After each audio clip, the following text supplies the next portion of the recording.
അസ്സലാമു അലൈക്കും. എല്ലാ കൂട്ടുകാർക്കും പുതിയൊരു വീഡിയോയിലേക്ക് സ്വാഗതം. എല്ലാവർക്കും സുഖല്ലേ? ഇന്നിതാ നമ്മളൊരു അടിപൊളി അച്ചാറിൻ്റെ വീഡിയോ ആണ്. 5 കിലോനാണ് കേട്ടോ അച്ചാറുള്ളത്.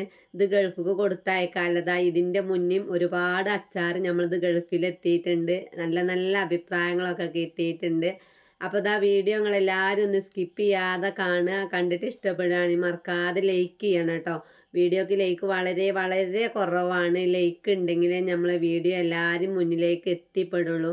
അപ്പോൾ ആദ്യം ഞാൻ പോണത് സ്കൂൾക്കാണ്. നമ്മളെ ഷാലുവിൻ്റെ സ്കൂളിൽ മീറ്റിംഗ് ഉണ്ട്.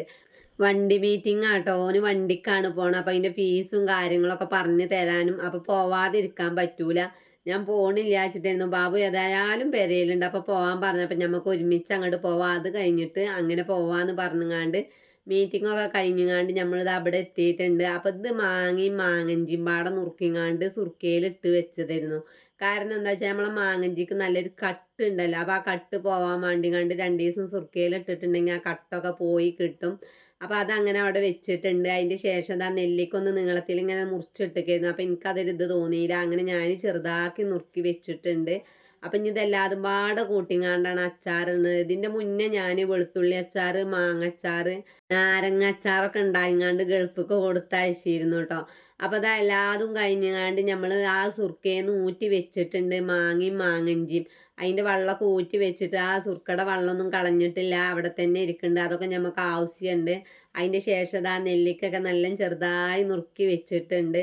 പല വക അച്ചാർ നല്ല രസമാണ് കേട്ടോ. നിങ്ങളെല്ലാവരും കൂട്ടിയിട്ടുണ്ടാവും.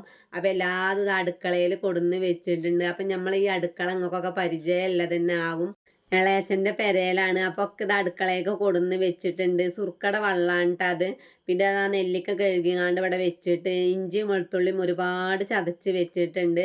പിന്നെ അച്ചാറും പൊടി 2 പാക്കറ്റ് കേട്ടോ. പിന്നെ നല്ലെണ്ണ ഇവിടെ കൊടുന്ന് വെച്ചിട്ടുണ്ട്. എപ്പോഴും അച്ചാറിടുമ്പോൾ നല്ലെണ്ണയിലാണ് അച്ചാറിടേണ്ടത്.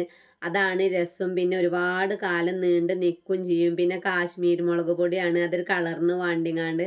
അപ്പം നമ്മളിത് അച്ചാർ ഉണ്ടാക്കാൻ ഒരുങ്ങണു. ഒരു ഉരുളിച്ചട്ടി അടുപ്പത്ത് വെച്ചിട്ടുണ്ട് കേട്ടോ.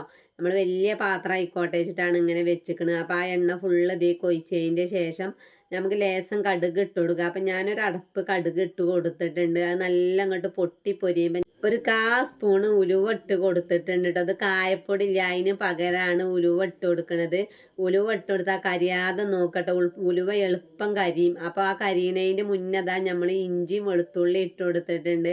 അപ്പോൾ അത് നല്ലൊന്ന് മൂത്തോട്ടെ. നമ്മൾ മൂക്കാതെ മസാല ചേർക്കരുത്, ഒരുപാട് കാലം ഇരിക്കേണ്ടതാണ്. അപ്പോൾ ഇഞ്ചിയും വെളുത്തുള്ളി മൂത്തതിൻ്റെ ശേഷം നമുക്ക് മസാല ചേർത്ത് കൊടുക്കുക. അപ്പം മസാല ചേർക്കുമ്പോൾ തീ നല്ലോണം കുറച്ച് വെക്കുക. അപ്പം ഞാനിത് ആദ്യം അച്ചാറിൻ്റെ പൊടിയാണ് കേട്ടോ ചേർക്കണത്. അച്ചാറും പൊടി ഫുള്ള് ചേർത്ത് കൊടുക്കുക. എന്നിട്ട് നമുക്ക് അതിക്ക് മുളകും പൊടിയും അതുപോലെ തന്നെ കാശ്മീർ മുളക് പൊടി കളറിന് വാണ്ടിങ്ങാണ്ട് ഇട്ട് കൊടുക്കുക കേട്ടോ. അപ്പോൾ അത് ആ അച്ചാറും പൊടി ഇടൽ കഴിഞ്ഞിട്ടുണ്ട്. ഇത് കാശ്മീർ മുളക് പൊടി ലേസം ഇട്ട് കൊടുത്തിട്ടുണ്ട്. 2-3 സ്പൂൺ ഇട്ട് കൊടുത്തിട്ടുണ്ട്. അച്ചാർ ഒരുപാടില്ലതല്ലേ. അച്ചാർ എത്ര എരി ഉണ്ടെങ്കിലും നമുക്ക് ആ കളർ ഇങ്ങോട്ട് കാണുമ്പോഴാണ് ഒരു ഉസാറ് കിട്ടുള്ളൂ. പിന്നെ ഞാൻ 10 സ്പൂണ് മുളകും പൊടി ഇട്ട് കൊടുത്തിട്ടുണ്ട് കേട്ടോ. നല്ല എരിവില്ല മുളകാണ്. അച്ചാറാവുമ്പോൾ നല്ല ചൊടി വേണം, എന്നാലാണ് നമുക്ക് ഇനി ഒരു കൂട്ടാനില്ലെങ്കിലും ഈ അച്ചാർ കൂട്ടി തന്നെ പള്ള നിറച്ച് ചോറ് തിന്നാം. അപ്പം അങ്ങനെ അത് ഇട്ട് കൊടുത്തിട്ട് നല്ലോണം അളക്കുക. തീ നല്ലോണം കുറച്ച് വെക്കണം. അപ്പം നല്ല ഇളക്കിയിട്ടുണ്ടെങ്കിൽ ഒന്നും പാടെ കളറ് കിട്ടും. പിന്നെ ഈ കളറിന് വേണമെങ്കിൽ ഇനി ഏതെങ്കിലും ഒരു ഫുഡ് കളർ ചേർക്കട്ടോ. അപ്പം ഞാൻ കാശ്മീർ മുളക് പൊടി ആകുമ്പോൾ നമുക്ക് കേടില്ലല്ലോ, അതിന് വാണ്ടിങ്ങാണ്ടാണ് ഇത് ചേർക്കണത്. അങ്ങനെ ഈ ഒരു പരുവത്തിലായി വന്നിട്ടുണ്ട്. നല്ല കളറ് കിട്ടും. ഇനി നമുക്ക് ഇവിടെ ഊറ്റി വെച്ചിരുന്നല്ല മാങ്ങയും സുർക്കയിലിട്ട് വെച്ചിരുന്ന അതിൻ്റെ വെള്ളം ഉണ്ട് ഇവിടെ ഇരിക്കണു. അതാണ് ആദ്യം പാർന്ന് കൊടുക്കുന്നത്. അത് പാർന്ന് കൊടുത്തിട്ട് തീ നല്ലോണം കൂട്ടുക. പിന്നെ നമ്മൾ ഈ മസാല ഇതിലിട്ടുകൊണ്ട് നല്ലോണം അളക്കുക കേട്ടോ.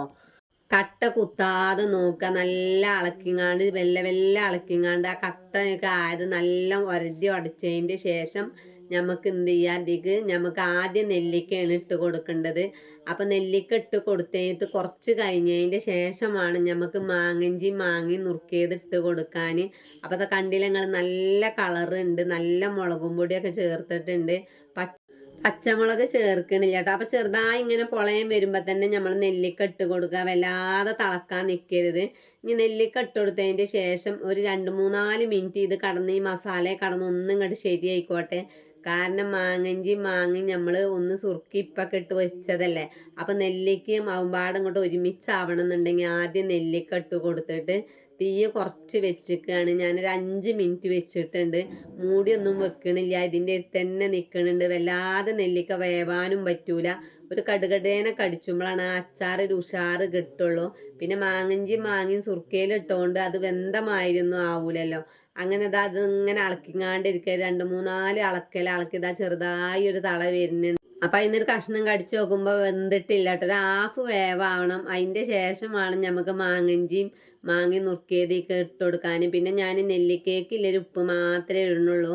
മാങ്ങയിലും ഓൾറെഡി ഉപ്പ് ഉണ്ട് കേട്ടോ. അപ്പം ഇതിൽ നല്ലൊന്ന് ഉപ്പ് പിടിച്ചും ചെയ്തോട്ടെ ഇങ്ങനെ ചെയ്യണത്. അപ്പം കണ്ടില്ല, നല്ല കുറുക്കത്തിൽ വന്നിട്ടുണ്ട്. ലേശം പാടെ സുർക്ക ചേർക്കേണ്ട ഒരു ആവശ്യമുണ്ട് കേട്ടോ. അത് അവസാനം ചേർക്കട്ടോ. ഇതിൽ ഈ പരുവത്തിൽ അങ്ങോട്ട് ആക്കിയിട്ടുണ്ട്. പിന്നെ അച്ചാർ എപ്പോഴും നല്ല വെള്ളം പോലെ പറ്റൂല, ഈ ഒരു കട്ടി വേണം. അങ്ങനെ ആ പാകത്തെ വേവായിട്ടുണ്ട്. അപ്പം നമ്മൾ ഊറ്റി വെച്ച മാങ്ങയും പാടെ ഇട്ട് കൊടുക്കുന്നുണ്ട്. ഒരിക്കലും അച്ചാറിടുമ്പോൾ നമ്മൾ സുർക്കയിലിട്ട് വെച്ചതാണ് വെച്ചിട്ട് സുർക്കയും കഷ്ണം പാടെ ഒന്നായിട്ട് അങ്ങോട്ട് ഒഴിച്ചാൽ നിൽക്കരുത് കേട്ടോ. ആദ്യം അത് ഊറ്റി വെക്കുക. ഊറ്റി വെച്ചതിന് ശേഷം നമ്മൾ മസാല ഒക്കെ ഇട്ട് കൊടുത്തിട്ട് സുർക്ക പാരി അതിൻ്റെ ശേഷം കഷ്ണങ്ങളൊക്കെ ഇട്ട് കൊടുത്താൽ മതി. അങ്ങനെ ഉരുളിച്ചട്ടി നിറഞ്ഞ് വന്നിട്ടുണ്ട് കേട്ടോ. അളക്കാനും ഇങ്ങോട്ട് വെയ്ക്കണ മാതിരി ഇങ്ങനെ അളക്കാണ്.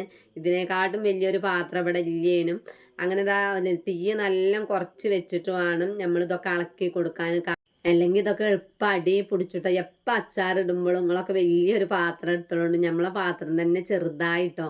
പിന്നെ അച്ചാറിന് എപ്പോഴും കഷ്ണങ്ങൾ നല്ല ചെറുതാക്കുക. എത്രത്തോളം ചെറുതാക്കാൻ പറ്റുമോ അത്രത്തോളം ചെറുതാക്കുക. എന്നാലാണ് നമ്മൾ അച്ചാർ കാണുമ്പോൾ ഒരു ചൊറുക്കും, അതുപോലെ തന്നെ കൂട്ടാനും ഭയങ്കര രസമായിക്കാരം. എരിയൊക്കെ നല്ല പിടിച്ചല്ലോ. അങ്ങനെ കഷ്ണത്തിലൊക്കെ നല്ല മസാല ആയിക്കോട്ടെ, അതുവരെ തീ കുറച്ച് വെച്ചേ പറ്റുള്ളൂ. എന്നിട്ട് നല്ല മിക്സ് ചെയ്തതിൻ്റെ ശേഷം നമുക്ക് മസാലകളൊക്കെ കഷ്ണത്തുമ്പോൾ നല്ല പിടിച്ചു എന്നുള്ളൊരു ഇത് വരുമ്പോൾ നമുക്ക് ബാക്കിയുള്ള സുർക്കിമ്പാട് ചേർത്ത് കൊടുക്കാം. പിന്നെ വെള്ളം പോലെ അല്ലല്ലോ നമ്മൾ അച്ചാർ വേണ്ടത്. അച്ചാർ നല്ല കുറുകിങ്ങാണ്ടാവണം. കഷ്ണങ്ങളും മസാലയും ഒപ്പത്തിനൊപ്പം വേണമല്ലോ. അല്ലെങ്കിൽ നമ്മൾ കറിയിൽ നിന്ന് മീൻ കഷ്ണം എടുക്കണ മാതിരിയായിരിക്കും. അത് പറ്റൂല. അച്ചാറിന് എപ്പോഴും നമ്മൾ മസാലയും കഷ്ണങ്ങളും നല്ല കുറുകിങ്ങാണ്ടാവുമ്പോഴല്ലേ ആ അച്ചാർ കൂട്ടുമ്പോൾ നല്ല രസം ഉണ്ടാവുള്ളൂ. അങ്ങനെ നമ്മൾ അച്ചാർ ഇവിടെ റെഡി ആയിട്ടുണ്ട്. ഇനി ലേശം സുർക്കയും പാടെ ഒഴിച്ചിട്ട് അതിങ്ങോട്ട് കുറുന്നനാവോളം അടുപ്പത്ത് കിടക്കട്ടെ. അതിന് വാണ്ടിങ്ങാണ്ടട്ടെ ഇങ്ങനെ കാട്ടണ്. മസാല എല്ലാ ഭാഗത്തേക്കും പിടിച്ചിട്ടുണ്ട്. ഉപ്പൊക്കെ നല്ല പാകത്തിനായിട്ടുണ്ട് കേട്ടോ.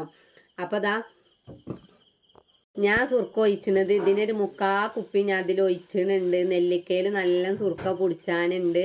പിന്നെ മാങ്ങയും ഒരുപാട് ദിവസം മുന്നേ തന്നെ സുർക്കയിൽ ഇട്ടേക്കണ്ട. 2 ദിവസം ഇട്ട് വെച്ചാൽ തന്നെ നമ്മളെ മാങ്ങഞ്ചിയുടെ കട്ടൊക്കെ അങ്ങോട്ട് പോയി കിട്ടും. അങ്ങനെ കട്ട് കൂറ്റിയതിൻ്റെ ശേഷം നമ്മൾ ആ സുർക്ക ഉപയോഗിച്ച് വെച്ചിട്ട് നമുക്കൊരു കുഴപ്പവും വരൂല. അങ്ങനെ ഞാനിത് ആ സുർക്കൊക്കെ പാർന്ന് കൊടുത്തിട്ട് ഒന്നും പാടെ കുറുക്കി എടുത്തിട്ടുണ്ട്. ഈ ഒരു പരുവത്തിലായിട്ടുണ്ട്. പിന്നെ ഗൾഫൊക്കെ കൊണ്ടുപോകണതല്ലേ, ഇതൊക്കെ കവറിലാക്കിയിട്ട് നല്ലപോലെ ഒട്ടിച്ച് കൊണ്ടുപോകണമെങ്കിൽ ഇങ്ങനെ വേണം. അപ്പോൾ നമ്മൾ അച്ചാർ ഇവിടെ റെഡി ആയിട്ടുണ്ട്. തീ ഓഫാക്കാൻ പോവുകയാണ്. ചെറിയൊരു തള വന്നിട്ടുള്ളൂ. ഇനി ഒന്നും പാടെ ചൂടാറാണ്ട്. കഷ്ണം വല്ലാതെ വേവിച്ചരുത് കേട്ടോ. നല്ല വെന്തുക്കണേ. പിന്നെ ഫാനിൻ്റെ ഓട്ടിലിട്ടുങ്ങാണ്ട് നല്ലോണം ചൂടാക്കി എടുക്കുക. അപ്പോൾ നമ്മൾ അച്ചാറൊക്കെ ചൂടാറിയതിൻ്റെ ശേഷം ഞാൻ പാത്രത്തിലാക്കാൻ പോവുകയാണ്. നല്ല ചൂടാറിയിട്ട് വേണം അച്ചാർ പാത്രത്തിലാക്കാന്. അല്ലെങ്കിൽ നമ്മൾ അടച്ച് വെച്ചാൽ അതിൽ കടന്നിങ്ങനെ വേവും ചെയ്യും. പിന്നെ അടപ്പുമ്മക്ക് വിയർപ്പായിട്ട് ആ വെള്ളം നമ്മൾ അച്ചാർക്കാവും. അപ്പം അച്ചാർ കേടരും കേട്ടോ. അപ്പം അതുപോലെ തന്നെ നമ്മൾ അലുമിനി പാത്രത്തിലൊക്കെ അച്ചാറുണ്ടാക്കി എത്രയും പെട്ടെന്ന് നമ്മൾ പാത്രം ഒഴിവാക്കണം. അലുമിനി പാത്രത്തിൽ ഉണ്ടാക്കിയിട്ട് 2 ദിവസം വെച്ചിട്ടുണ്ടെങ്കിൽ നമ്മളെ തടിക്കും അത് കേടാണ്, പാത്രത്തിനും കേടാണ്. സ്റ്റീൽ പാത്രം ഒന്നും അല്ലല്ലോ. പിന്നെ ഇതിൻ്റെ പുളിയൊക്കെ പോവാനുള്ളൊരു സാധ്യത ഉണ്ട്. അപ്പോൾ ഒക്കെ ചൂടാറിയിട്ടുണ്ട്. പ്ലാസ്റ്റിക് പാത്രം നല്ല നല്ലൊരു കോട്ടൻ്റെ സീലോണ്ടൊക്കെ തുടച്ച് വെച്ചിട്ടുണ്ട്. അതിക്കാക്കാൻ പോവുകയാണ്. അപ്പോൾ എനിക്കില്ല അച്ചാർ ഞാൻ ലേസതിൽ നിന്ന് എടുക്കുന്നുണ്ട്. പിന്നെ ബാക്കിയുള്ളതൊക്കെ ഓല അങ്ങനെ കൊണ്ടുപോയിട്ട് ഓല അവിടുന്ന് പാക്ക് ചെയ്യുക ചെയ്യണത്. പിന്നെ അച്ചാർ ഒന്നായിട്ടൊരു വലിയൊരു പാത്രത്തിൽ നിന്ന് ഇങ്ങനെ സ്പൂൺ കൊണ്ട് കോരിനേക്കാട്ടും നല്ല ലേസൊരു കുപ്പിക്കാക്കി കഴിഞ്ഞിട്ട് വേറെ എടുക്കുക.